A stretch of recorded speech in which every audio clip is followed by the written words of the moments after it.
Olá pessoal, tudo bem com vocês? Como é que vocês estão? Sejam todos muito bem-vindos a mais um vídeo do canal Transpire e Transforme.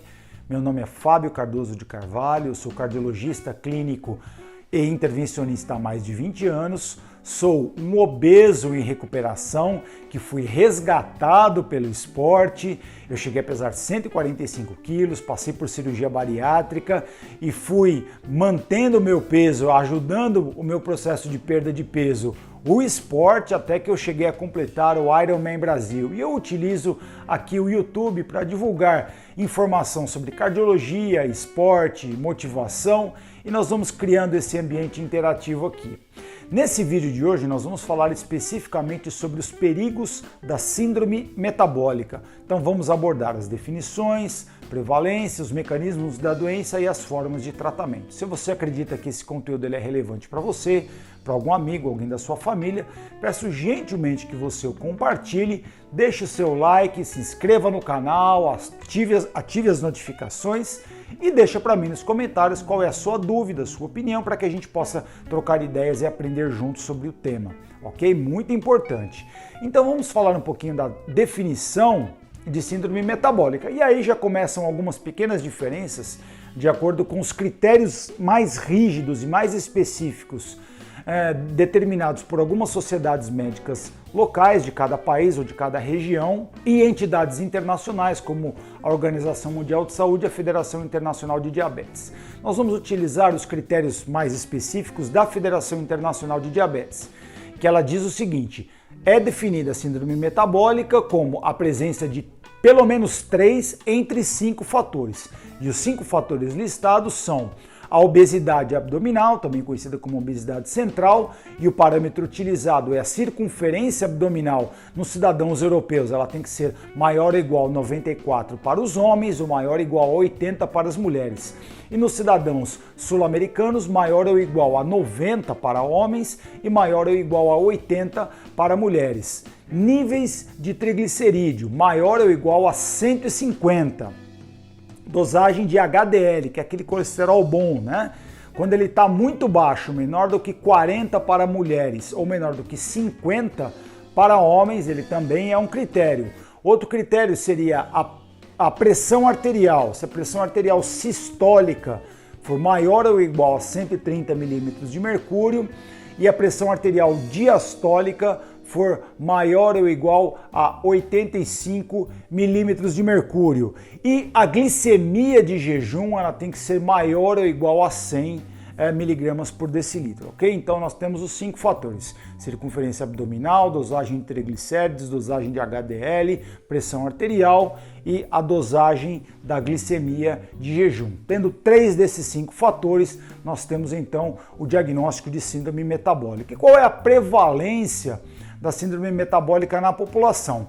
Também aí nós temos algumas diferenças, exatamente pelos mesmos fatores pelos quais nós temos algumas diferenças nas definições. Varia de acordo com a população estudada, a etnia, o país de origem, as sociedades médicas de cada local, mas de modo geral nós podemos dizer que a prevalência da síndrome metabólica em indivíduos adultos acima dos 20 anos está na casa dos 20%.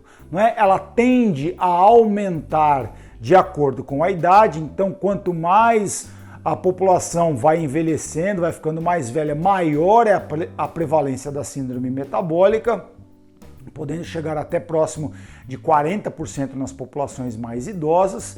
E desses 5 fatores, o mais prevalente deles o nível de triglicerídeos ser maior do que 150, esse é o fator mais prevalente, e o menos prevalente é a glicemia de jejum ser maior ou igual a 100, certo? Então nós temos aí o panorama geral das definições e da prevalência da síndrome metabólica.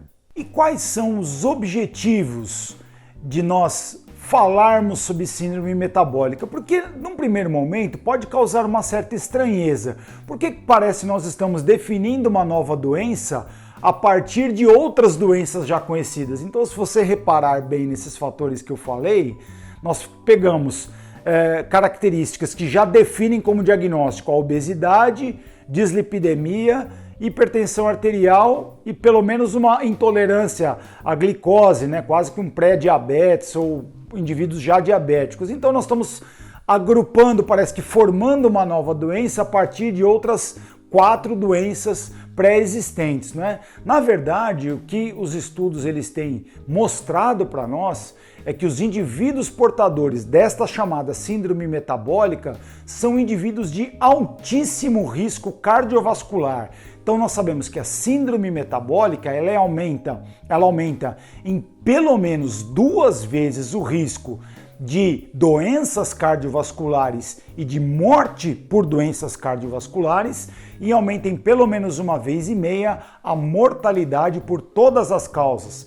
Então é muito importante nós pegarmos não somente esses 4 tipos de doenças separados, mas nós agregarmos critérios que possam nos mostrar uma nova entidade patológica como a síndrome metabólica, porque a partir daqui nós estamos selecionando um subgrupo de indivíduos de altíssimo risco cardiovascular, os quais nós devemos nos empenhar com muito mais afinco para propor medidas de tratamento que sejam eficazes para diminuir o risco dessa doença, certo? Então é muito importante essa visão da síndrome metabólica como uma entidade distinta das outras 4 doenças já ditas, né? Como a hipertensão arterial, a dislipidemia, a obesidade e a intolerância à glicose. E quais são os mecanismos pelos quais a síndrome metabólica aumenta o risco cardiovascular? Então, nos outros vídeos do canal, e você pode pegar a playlist do canal onde estou falando sobre algumas outras doenças, principalmente quando eu falo sobre a obesidade, nós falamos sobre uma série de mecanismos que vão desencadear doenças que aumentam o risco cardiovascular. Então, nós sempre frisamos que as doenças elas não atuam de forma isolada. A hipertensão não atua de forma isolada, a obesidade não atua de forma isolada, a dislipidemia não atua de forma isolada. Todas essas doenças que são conhecidas por serem fatores de risco para as doenças cardiovasculares, todas elas estão mescladas. Os mecanismos de ação dessas doenças, eles estão todos intimamente interligados e misturados e que vão desencadear no futuro doenças cardiovasculares ou aumentar o risco de eventos cardiovasculares. Então é muito interessante nós observarmos toda essa interligação de todos esses mecanismos. Mas a peça central do mecanismo principal da síndrome metabólica é o aumento de resistência à insulina, levado principalmente pela obesidade. Então você tem às vezes um indivíduo obeso que ele não tem nenhuma outra doença, mas a obesidade pode começar com a síndrome metabólica, que era basicamente o estágio que eu estava ali antes de eu ser operado. Eu já tinha algumas alterações no meu perfil lipídico, já estava com a pressão, já não era um hipertenso, mas estava no estágio pré, não é? E depois tudo se reverteu, mas o fato é que a obesidade por si ela aumenta a resistência à insulina, então o pâncreas tem que secretar cada vez mais insulina para que ela produza o seu efeito, que é colocar a glicose para dentro da célula. Então isso leva a hiperinsulinemia e a hiperglicemia. Então aumenta a resistência à insulina, pâncreas tem que secretar mais. Insulina alta, glicemia alta, hiperinsulinemia, hiperglicemia. Isso vai ativar uma parte do sistema nervoso chamado de sistema nervoso simpático, que vai promover vasoconstricção, que é a diminuição do calibre dos vasos, da circulação periférica e da circulação renal, promovendo o aumento na retenção de sódio. Esse é um dos mecanismos que explica o aparecimento da hipertensão arterial dentro da síndrome metabólica. Por outro lado, nós temos um aumento da concentração dos lipídios hepáticos, não só no fígado, mas predominantemente no fígado, com o aumento do LDL, o aumento dos ácidos graxos e o aumento de triglicérides. Esse aumento dos lipídios hepáticos também vai começar a provocar o aumento da expressão de diversos marcadores inflamatórios que vão aumentar o estado inflamatório do indivíduo e aumentar o estado chamado estado protrombótico. Ele tem mais chance de ter um evento trombótico que pode levar a um acidente vascular cerebral ou infarto agudo do miocárdio.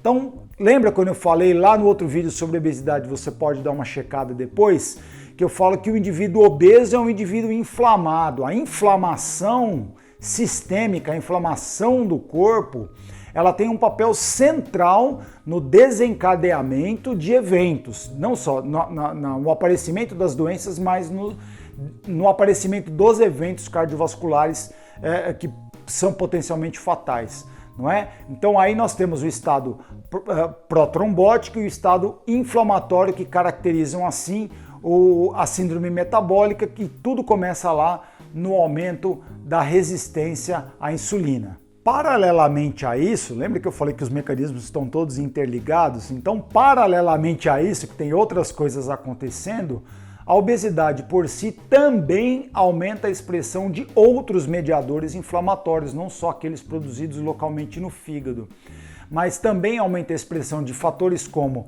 TNF-alfa, que é o fator de necrose tumoral, leptina, e esses mediadores, eles também vão aumentar a resistência à insulina. Então você vê que existem vários mecanismos que atuam em vias finais comuns e que perpetuam um ciclo. Então eu tenho resistência à insulina, que leva a mais resistência à insulina no final das contas. E a resistência à insulina, por si, ela vai desencadeando outros fatores que aí vão levar a hipertensão arterial, piora da dislipidemia, piora da glicemia e a maior concentração de gordura, né? A maior expressão também da obesidade. Então nós sabemos que a síndrome metabólica, ela aumenta em 2 vezes o risco do indivíduo se tornar diabético. Então, se o indivíduo não tem nenhuma alteração da glicemia, o fato dele ser um indivíduo obeso, que começa a ser caracterizado como portador de síndrome metabólica, só aí ele já aumenta em 2 vezes o risco de ser diabético. Então, isso também é um dado que a gente sempre tem que ficar muito atento, e é por isso que a síndrome metabólica nós estamos falando então de indivíduos de muito alto risco de doenças cardiovasculares e eventos cardiovasculares no futuro. E quais são os fatores de risco para a síndrome metabólica? Bom, o primeiro é a idade. Lembra que eu falei que a síndrome metabólica ela tende a aumentar quanto maior for o grupo etário, né? Então ela tem uma prevalência geral em torno de 20%, só que se a gente for dividir isso em subgrupos etários, ela tem uma prevalência maior nos indivíduos mais velhos. Então a idade é um fator de risco. Sexo masculino é um fator de risco. Baixa escolaridade é um fator de risco. E eu já vou explicar esse item aqui um pouquinho melhor.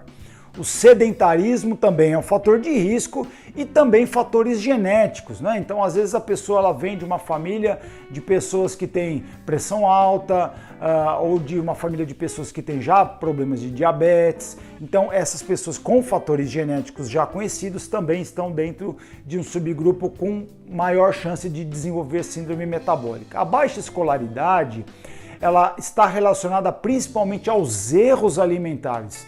Nós já sabemos pelos estudos que indivíduos com menor condição socioeconômica, eles tendem a ter uma alimentação rica em carboidratos simples e muito açúcar, como sacarose e frutose, uma baixa ingesta proteica, baixa ingestão de legumes e verduras e frutas que tem muita fibra, né? E que são protetores para a síndrome metabólica. Então, a baixa escolaridade, na verdade, ela vai retratar uma fatia da população que tem menos acesso a uma alimentação de melhor qualidade, porque ela é mais cara e acaba fazendo mais uso daquela chamada alimentação para encher barriga, né? Rica em muitos carboidratos simples, açúcar, pouca proteína, pouca fibra. Então, isso também perpetua a obesidade e predispõe ao aparecimento de síndrome metabólica. Bom, e qual seria o tratamento da síndrome metabólica? Ou como nós poderíamos prevenir o aparecimento da síndrome metabólica? Bom, existem medidas que são farmacológicas e medidas não farmacológicas.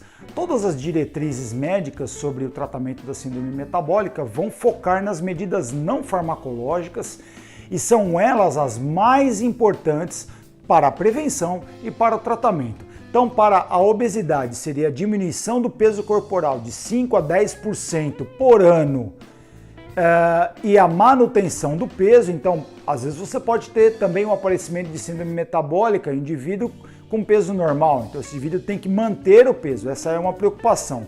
Os indivíduos obesos devem perder peso e procurar manter o peso. E aí é a parte mais difícil, e eu sei muito bem disso por vivência própria, né? Atividade física é um outro pilar muito importante, de 40 a 60 minutos por dia, em torno de 4 a 5 vezes por semana. As recomendações, sempre falando das recomendações, 150 minutos por semana para atividades moderadas, 75 minutos por semana para atividades intensas.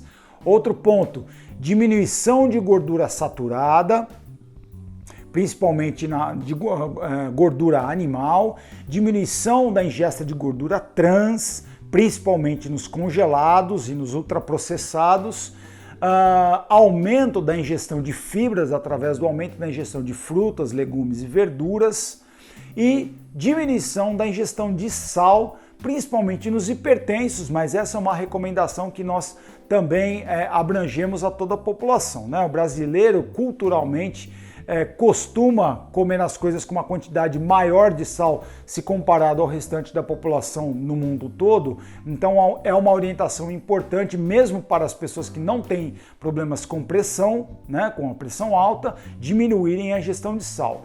Então só aqui nesse subgrupo nós estamos falando de acertar a alimentação, diminuindo principalmente o consumo de ultraprocessados, daquelas comidas prontas, congeladas, que já estão lá no supermercado, que são altamente palatáveis e que visam muito mais o lucro da indústria do que a saúde do consumidor, não é? Então, falando sobre atividade física e diminuição do peso corporal e da alimentação, que é o pilar das chamadas mudanças do estilo de vida, e isso é o mais importante no tratamento de todos os fatores de risco que vão levar a doenças cardiovasculares e eventos.